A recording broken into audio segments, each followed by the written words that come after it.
depth, and battle-tested roster are three reasons why Ohio State should be favored to beat Texas.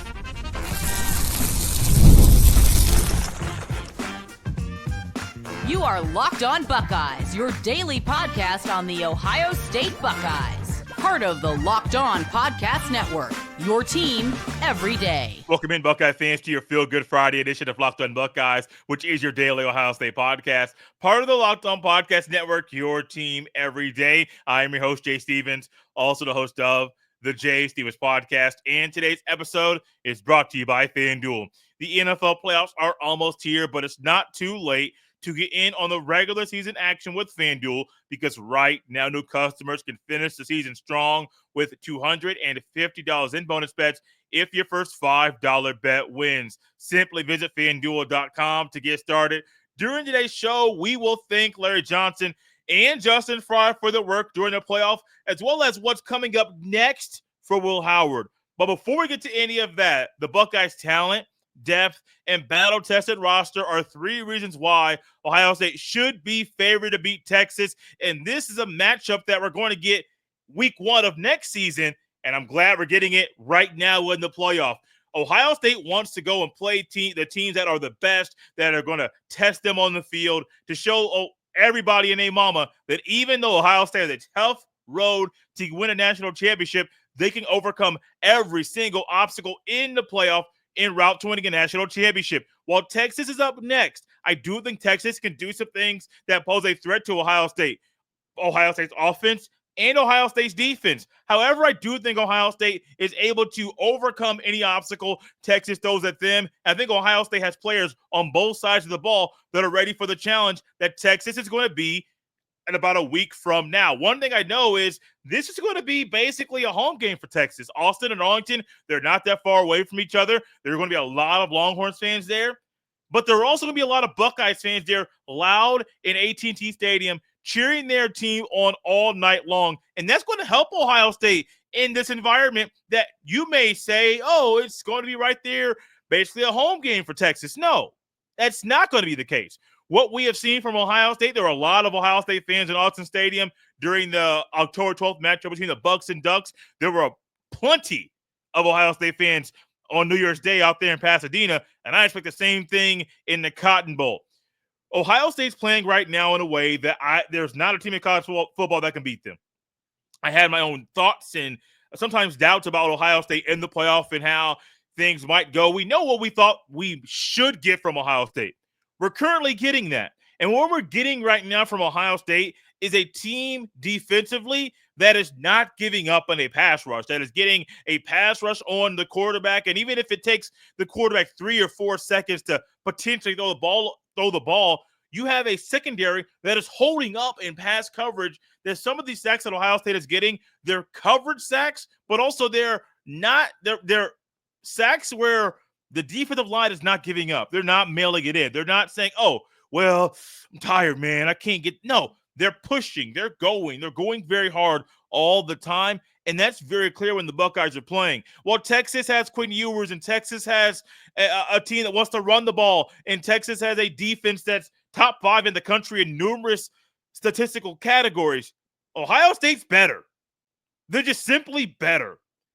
Do I think Ohio State has the best overall quarterback in the playoff right now? That may be up for debate. I think Will Howard's the most consistent. I think Ohio State's backfield is consistent. I think Ohio State's offensive line continues to get better in the current formation that it is. I think the Buckeyes defense is the best in the playoff right now. I think the coaches have pushed buttons that have lit a fire under these young men, and we're seeing it right now every time they're on the field. I know Sark's a good coach. I know Quinn Ewers can do some really good things. I know Texas's defensive line and defense as a whole has future NFL players on the team. That does not mean that we're diminishing what Texas is. Texas is really good, and Ohio State is just better. Even when this could be a de facto home game for Texas, Ohio State's still going to show up and show out. And I know it's about a week from the game, and I haven't given my official game prediction yet or my official score prediction yet. I'm going to come out here and say it right now. I said it on the squad show after Ohio State's win over Oregon. I'll say it right now again. I am leaning for Ohio State to win that game. And if I had to put a number on it right now, by at least by about 10 to 14 points. Now, my final score prediction down the road could be different than that, but right now I'm leaning that right there. That's a little different for me. I'm normally not that confident about a game of this magnitude this early. But Ohio State has shown me something recently that has me believing they're going to win the Natty this year. Now, you can't look ahead and think about, well, who's going to win the Orange Bowl? Is it Penn State or whoever they're playing in that game? I don't know. You can't do that. You can't look ahead. We can speculate, but as a player and a coach, you can't look past Texas, because if you do that, you could lose. We have seen what Ohio State is at times when they don't play their best, when they don't play up to the level of their opponent. Even the Oregon loss, there were things that Ohio State did in that game that you're saying, and if Ohio State just did a couple things better than winning that game. If Ohio State plays their ball the way they're playing right now, it's no contest. I don't normally say that about teams in a Final Four setting. It's literally no contest. Will Howard is so locked in. Texas is going to try to do everything they can to slow him down. I don't know, man. He's top five of the country in completion percentage. A guy who, when he came into Ohio State, we questioned and wondered what his completion percentage would be. Would it go up? We questioned, would you be able to make the big boy throws, make the explosive throws? We questioned certain things about his arm, certain things about his game. He's basically showed us he has the ability to get the job done. The defense, sometimes we're wondering, we were past tense, can they get pressure on the quarterback, or can the corners figure out how to cover guys that are really, really fast? Can the linebackers get better? They've answered all the questions. Everybody on Ohio State's team has answered all the questions. They've overcome obstacles on the offensive line, and that's where the confidence comes from. The confidence comes from an area where Ohio State, against Tennessee and Oregon, there were legitimate question marks about what version of Ohio State you were going to get against both teams. Now, I understand some people didn't have their own level of skepticism. I did. I'm not going to shy away from it. I had my own thoughts and truly wondering, would Ohio State win the battle in the trenches? They did. Oregon couldn't run the ball. Ohio State could. Oregon struggled to get into a rhythm on offense. Really never did at all. Ohio State did from Jump Street. Oregon couldn't figure out what Ohio State was trying to do. Couldn't figure out how to solve the riddle. Ohio State did before the game started. And I think it's going to be the same thing once again against Texas, where Texas may have a formula that they think is going to be able to crack what Ohio State's doing. Chip Kelly is already 5 steps ahead of the coaches at Texas. Jim Knowles, 10 steps ahead of the coaches at Texas. The coaches at Ohio State, the scouting department, need to give a hats off to them. The guys that are scouting in advance the team that Ohio State's playing next, they are doing a phenomenal job of helping Ryan Day, Chip Kelly, Jim Knowles, and all the other coaches be able to coach in the moment. But then once that's over, have a great view about what is coming next for Ohio State. Hats off to the whole scout department. Hats off to the recruiting department. To everybody. It's a department. I know there's a department there that helps with the recruiting, only helps with the recruiting, but everybody in general, top to bottom, hats off. Because of y'all for doing your job so well. You are big reasons why your boy and you and a lot of people around the country believe that Ohio State should be favored to beat Texas and that the Buckeyes will beat the Longhorns in the Cotton Bowl. One thing we'll see in the Cotton Bowl is a big test for Will Howard. We'll discuss what's to come when Will Howard faces the Longhorns defense next. This episode is brought to you by FanDuel. The NFL playoffs are almost here, but it's not too late to get in on the regular season action with FanDuel. It's America's #1 sportsbook, because right now new customers can finish the season strong with $250 in bonus bets if your first $5 bet wins. FanDuel has so many ways for you to pick up a W. I love betting on which players will score a touchdown and how many points each team will score. Just visit FanDuel.com to join today. That's FanDuel.com for your chance at $250 in bonus bets. Make every moment more with FanDuel, an official sportsbook partner of the NFL. Thank you all for tapping in Locked On Buckeyes here on a Feel Good Friday and making this show your first listen of the day. A quick programming note, we're going to have at least one show come out this weekend. Probably on Saturday. It could be on Sunday, but it's also more of a show talking about the confidence we have in Ohio State moving forward. And then, just like we had at the end of the game against Oregon, at the end of the Cotton Bowl, there will be the Locked On Buckeye Squad show that starts as soon as the game ends. As soon as the Cotton Bowl's over, myself, Jeff Hunt, and probably one other person will go live instantly reacting to Ohio State versus Texas in the Cotton Bowl.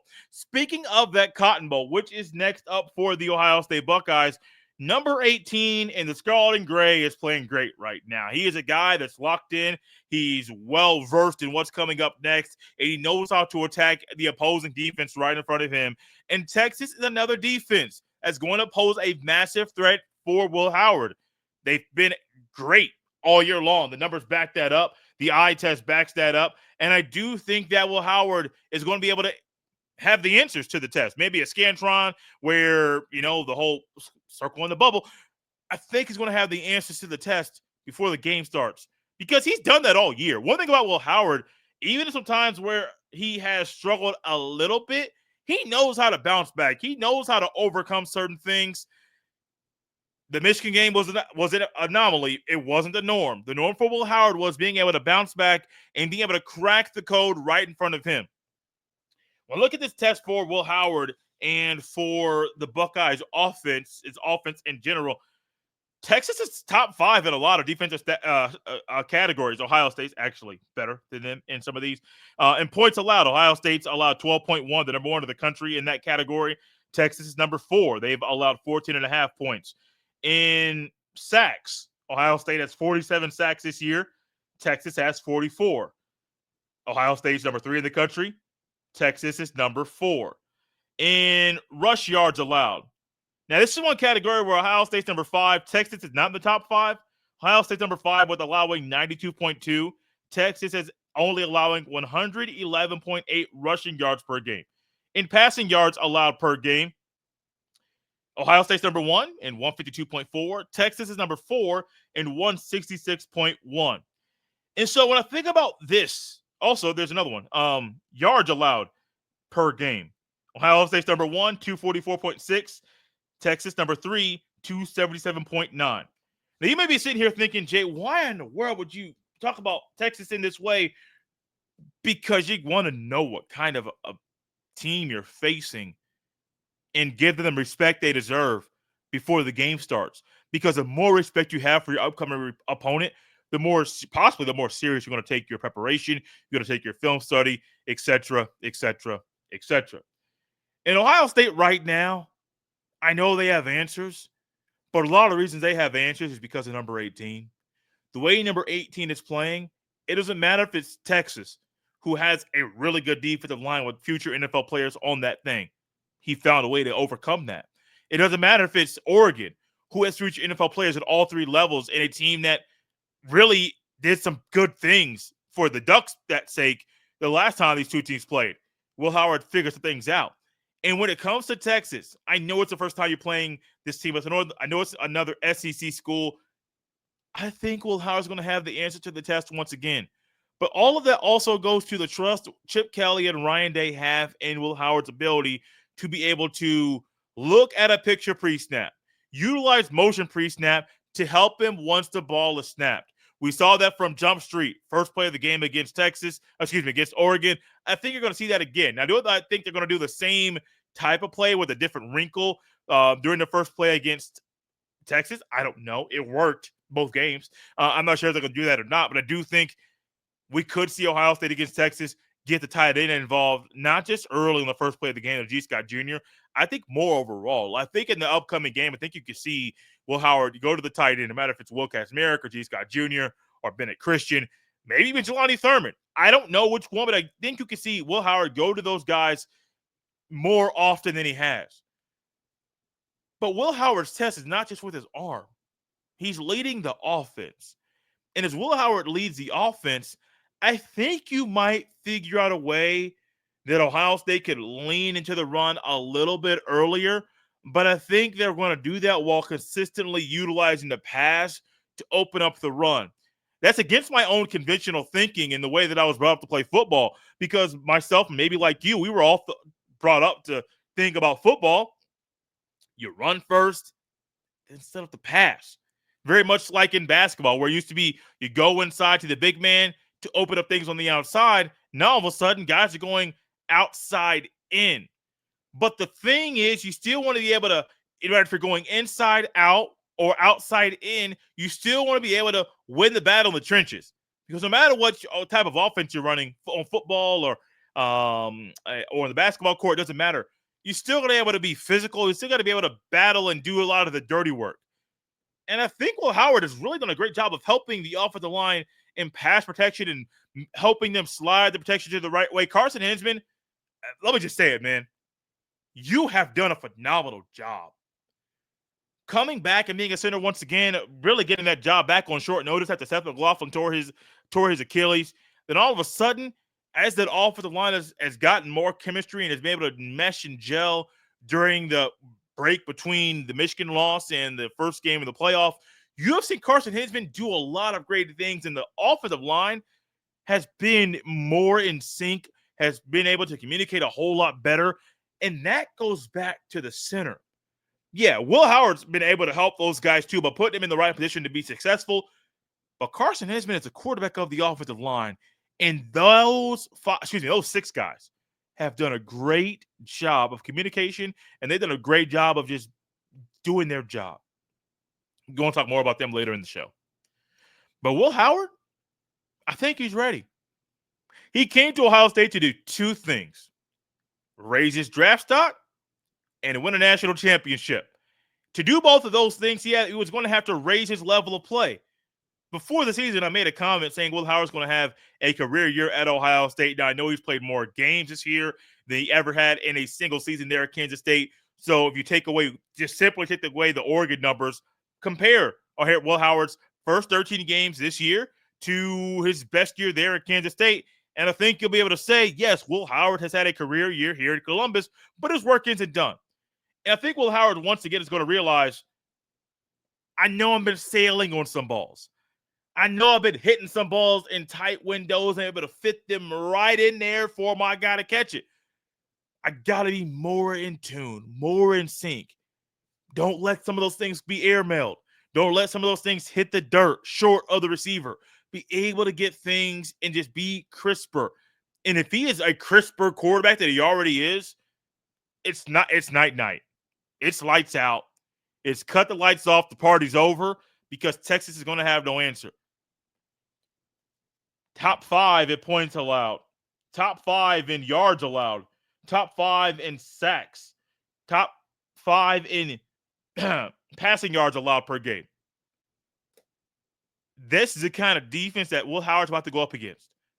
This is the kind of defense that Will Howard's going to have to lead the troops into battle right there in the heart of the Longhorn Nation, as you want to call it. I think he's ready for the battle. I think he's ready for the test. And I think Chip Kelly has trust in Will Howard to get the job done against the Longhorns in the Cotton Bowl a week from today. Coming up next, there's a couple coaches some people need to apologize to, and some people need to appreciate, or just simply, as I'm going to do, give them their flowers for the work they've done getting their players ready for the run in the playoff. This episode is brought to you by Rocket Money. Did Rocket Money help you find any subscriptions you forgot about or that you are paying for twice? That definitely happened to me. I had a few subscriptions that I didn't even realize I was still paying for, and Rocket Money made it so easy to track them all down. It's like having a personal assistant for your finances. Rocket Money is a personal finance app that helps find and cancel your unwanted subscriptions, monitors your spending, and helps lower your bills so you can grow your savings. It brings everything together in one place, whether it's subscriptions, your spending habits, or even the goals you want to hit this year. Rocket Money has over 5 million users and has saved a total of $500 million in canceled subscriptions saving members up to $740 a year when using all of the app's premium features. Cancel your unwanted subscriptions and reach your financial goals faster with Rocket Money. Go to rocketmoney.com/lockedon today. That's rocketmoney.com/lockedon. That's rocketmoney.com/lockedon. Thank y'all for tapping in Locked On Buckeyes and making this show your first listen of the day. Tonight, Ohio State basketball team, they have a big home test tonight against a top 20 team in the Michigan State Spartans. It's at 8 o'clock Eastern tonight. No Buckeye football tonight. Tap into the Buckeye basketball team as Diebler leads his troops into a grueling grind in the Big Ten slate. What's going to be a grueling grind for Ohio State is the playoff run. They've already beaten Tennessee. They've already just knocked off the number one team in the land of the Oregon Ducks. Next, the Texas Longhorns, an SEC squad, the second one on the Buckeyes slate in the playoff. And I think the Buckeyes' path to a national championship going through Texas is very fitting, as the Buckeyes and the Longhorns are going to play week 1 in the 2025 college football season. Before we get there, we got to think about what's happening right now. And what we've seen right now is there are two coaches at Ohio State that are getting the job done over and over and over again in Justin Frye and Larry Johnson. Now, I don't have physical flowers right now or even virtual flowers to hand these two young men, but by my words, I'm just handing these guys their flowers because Justin Frye and Larry Johnson have gotten the job done. They've gotten their rooms and they've gotten those players prepared mentally, prepared physically. They've watched the film. They've done the right things on the practice field. And when we watch them play on the field, it has been a fun sight to see. And I just think right now, Justin Frye especially, Larry Johnson's another one. Like, these two guys have been guys that have been very criticized. They've been under a lot of scrutiny. Some are telling Larry Johnson to retire. Some are saying, Brian Day, go get a new O-line coach. A lot of people are being very critical. I am one of them, of these two coaches. And what we have seen them do is, in the midst of a lot of criticism, they consistently worked. They have consistently said, we know what people are saying about us, but we got a job to do. We're blocking out all the noise. We're focusing on the task at hand. And what we have right in front of us is Justin Frye working with his 8th and 9th offensive linemen in the room, moving a guard to tackle, a position he's never worked and played at all in his college career, moving guys on short notice. Then all of a sudden, when he gets a few weeks to just work on chemistry and then figure out the right scheme to work with these guys, they have been playing way better than a lot of people thought they have been. Justin Frye, you've been getting the job done. You have been getting the job done right now in the playoff. And I think when it goes forward, while some people don't agree with some of the coaching decisions, they can't deny what we have seen right now with the Buckeyes O-line. When it comes to Austin Saravel, to Carson Hinsman, Ortega Shabola, Luke Montgomery, Josh Fryer, Donovan Jackson, they're getting the job done. They're finding ways to neutralize the strengths of the opposition and putting the opposition in situations that they don't want to be in. Luke Montgomery is one of those guys, and Ortega Shabola is one of those guys that they are some that people have said don't put them here. Or maybe they're better suited somewhere else. Justin Frye said, I believe in you. We know how unconventional it is to rotate at guard and to even move a guy from left side to right side in the middle of the game. We know how unconventional some of the things we are doing are right now. But they're working. And if something is working, no matter if it's just conventional or unconventional, do what works. Roll with what is getting you to be successful on the football field. Think back to that game against Oregon. How many times did you see Will Howard on his backside because he was getting sacked? How many QB hits did you see Oregon throw at Will Howard? How many times did you see the Buckeyes offensive line just fail, and all of a sudden there's a run that looked like it would have been a 5 or 6 yard gain, all of a sudden be a 3-yard loss because the O-line is just whiffing on blocks and they're not on the same page? How many times did that happen? We saw guys whiff. I could talk about one right now. You're not going to hit on every single block. You're going to miss on some. That's human nature.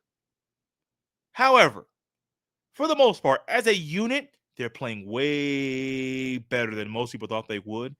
And it's in large part, because of what Justin Frye is doing right now with that unit. Larry Johnson, I have been doing this show since 2020, this specific show. And I want to say for about 2 or 3 years, there have been a lot of rumblings about Larry Johnson's retirement. Not from Larry Johnson, not from the Woody Hayes Athletic Center. There have been a lot of people saying, Larry Johnson, your unit's not getting the job done. Why in the world does the Buckeyes D-line have so much talent, but they can't get to the quarterback? It just doesn't make sense to me about why Tuimoloau and Sawyer and Williams, why they keep making the same mistakes over and over and over. Why? And there have been a lot of Buckeye fans, and maybe some media members. I'm not saying media members. I know there have been Buckeye fans that have said, Larry Johnson, go on, man. Go on. Retire a little bit earlier than maybe you want to. You got the bread.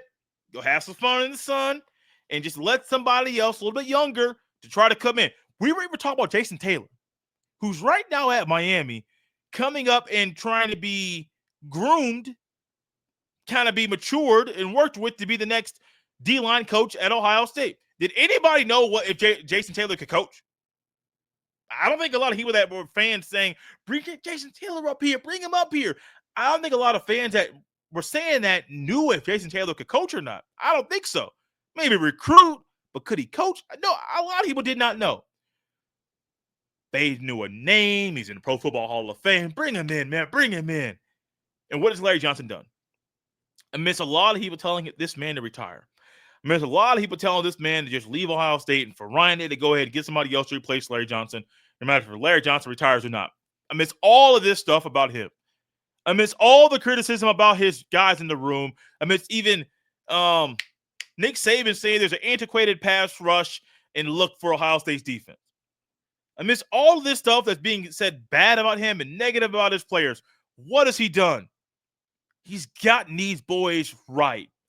He's got the defensive line to get pressure on the quarterback, to play their best ball at the right time of the season. Larry Johnson's gotten the job done, and while there are no literal flowers to hand over to him or mail over to him, we got a hand clap and verbally handing over the flowers to Larry Johnson and Justin Frye, because those two guys deserve it.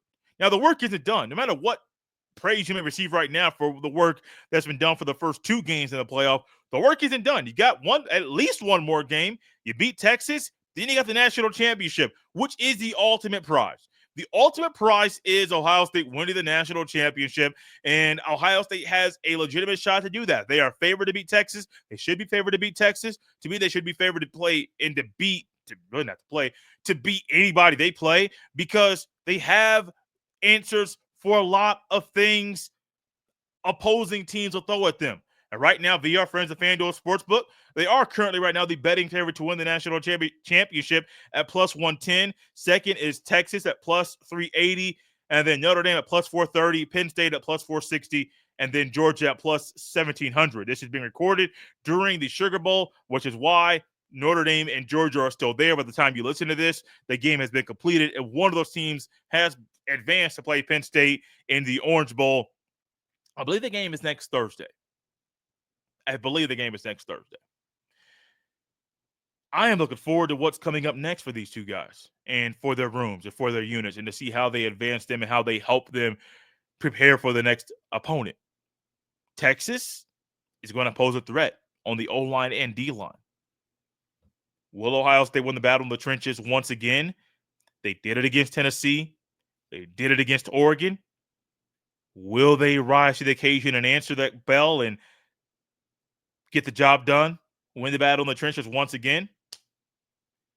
We got to wait and see for the game to be played. But right now, I have a belief in those units, the O-line and D-lines at Ohio State, that once again they will win the battle in the trenches, and that'll be a big reason why Ohio State will beat Texas. We're up out of here, y'all, on a Friday, a Feel Good Friday. Make sure you tap into the Buckeyes basketball game tonight. Trust me, you will want to watch those boys play. John Mobley Jr., I really enjoyed that young man. Bruce Thornton, been hooping. Sean Stewart been hooping. They got a lot of hoopers on this team, a different feel and a different vibe than the previous few years at Ohio State via the talent that's on the roster. I know we're heavy into football, but this basketball team needs your support and needs your help, not just tonight, but as they move forward into a grind of a Big Ten slate that's coming up next for Ohio State throughout the rest of their schedule in 2025. You can follow me on X at jstevens07. Send every email to jstevens317 at gmail.com. We're up out of here on a Friday, Buckeye fans. We'll see you next time.